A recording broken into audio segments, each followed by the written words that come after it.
तर विशेष अधिवेशनासाठी आता राज्यपाल रमेश बैस हे विधान भवन परिसरामध्ये दाखल झालेले आहेत। या ठिकाणी विधानसभा अध्यक्ष राहुल नार्वेकर त्याचबरोबर मुख्यमंत्री एकनाथ शिंदे आणि दोन्ही उपमुख्यमंत्र्यांकडून राज्यपालांचं स्वागत केलं जात आहे। मराठा आरक्षणासाठी विशेष अधिवेशन बोलावण्यात आलेलं आहे आणि राज्यपाल रमेश बैस हे आता दाखल झालेले आहेत विधान भवन परिसरामध्ये।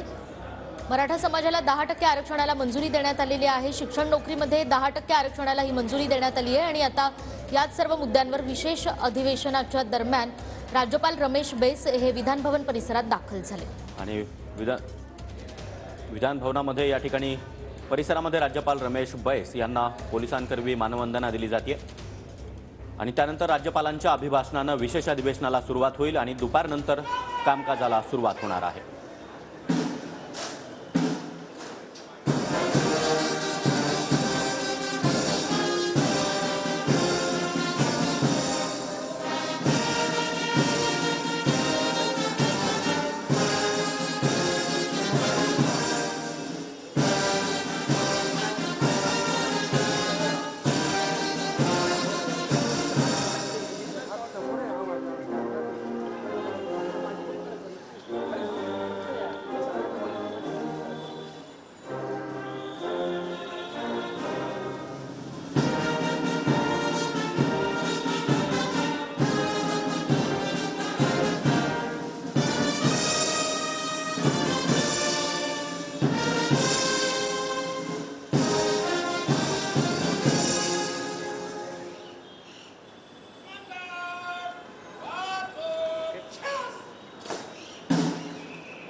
साठी आजचा दिवस अत्यंत महत्त्वाचा आहे। मराठा आरक्षणाच्या मसुद्याला राज्य मंत्रिमंडळाने मंजुरी दिलेली आहे। 10% शिक्षण त्याचबरोबर नोकरीमध्ये आरक्षणाला मंजुरी देण्यात आली आणि विशेष अधिवेशनासाठी आता राज्यपाल रमेश बैस हे विधान भवनामध्ये दाखल झालेले आहेत। विशेष अधिवेशनाची सुरुवात राज्यपालांच्या अभिभाषणाने होईल आणि दुपारनंतर प्रत्यक्ष कामकाजाला सुरुवात होणार आहे। मराठा आरक्षणाचा मुद्दा हा आजचा सर्वात महत्त्वाचा मुद्दा। थोड्याच वेळात अधिवेशनाला सुरुवात होणार आहे।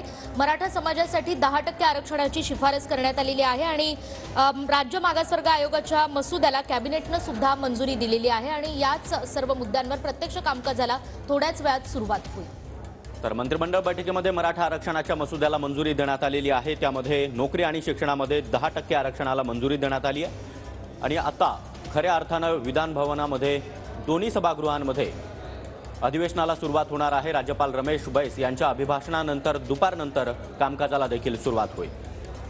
तर या मसुद्यामधल्या महत्त्वाच्या बाबी आपण पाहतो आहोत। मराठा समाजाला शिक्षण आणि नोकरीमध्ये 10% आरक्षण देण्यात आलेलं आहे या मसुद्यामध्ये। तर मराठा समाज सामाजिक आणि शैक्षणिक दृष्ट्या मागास असल्याचा उल्लेख देखील या मसुद्यामध्ये आहे। सामाजिक आणि शैक्षणिक दृष्ट्या मागास वर्गासाठी स्वतंत्रपणे आरक्षण राखून ठेवण्यात आले। तर 84% मराठा समाज आरक्षणासाठी पात्र असल्याचा तरतूद यामध्ये मसुद्यात करण्यात आली आहे। राज्याच्या लोकसंख्येपैकी मराठा समाजाची लोकसंख्या ही 28% दर्शवण्यात आलेली आहे। राज्य सरकारी नोकऱ्या त्याचबरोबर शिक्षण आणि संस्थांच्या प्रवेशासाठी हे आरक्षण असेल। मराठा समाजाला मात्र राजकीय आरक्षण मिळणार नाहीये ही एक महत्त्वाची बाब। खासगी शैक्षणिक संस्था त्याचबरोबर राज्याकडून अनुदान प्राप्त होणाऱ्या संस्थांना हा आदेश लागू असणार आहे। राज्य सरकारी मंडळ, महामंडळ, संवैधानिक संस्था, शासकीय कंपन्या यामध्ये सुद्धा आरक्षण असेल। शेतकरी आत्महत्यांची आकडेवारी पाहता 94% लोक मराठा समाजातले आहेत असं या मसुद्यामध्ये सांगण्यात आलंय। तर मराठा समाजाला दिलेल्या लाभाचा प्रत्येकी 10 वर्षांनी आढावा घेतला जाणार आहे। तर मराठा आरक्षणाच्या मसुद्यातील या तरतुदी आणि हा उल्लेख आपण पाहतो आहोत। मराठा समाजाला 10% आरक्षणाची शिफारस या मसुद्यातून करण्यात आली आहे। तर मराठा समाजाला हे स्वतंत्र आरक्षण देण्यात आलेलं आहे। मात्र मराठा समाजाला ओबीसीतूनच आरक्षण द्यावं अशी मागणी पुन्हा एकदा मराठा समाजाकडून करण्यात येते, मनोज जरांगे यांच्याकडून करण्यात येते। त्यामुळे आजच्या अधिवेशनातले अनेक महत्त्वाच्या मुद्द्यांवर आपलं लक्ष असणार आहे। थोड्याच वेळात आरक्षणाचा मसुदा हा विधान भवनामध्ये सादर होईल आणि प्रत्यक्ष अधिवेशनाच्या कामकाजाला सुरुवात होईल।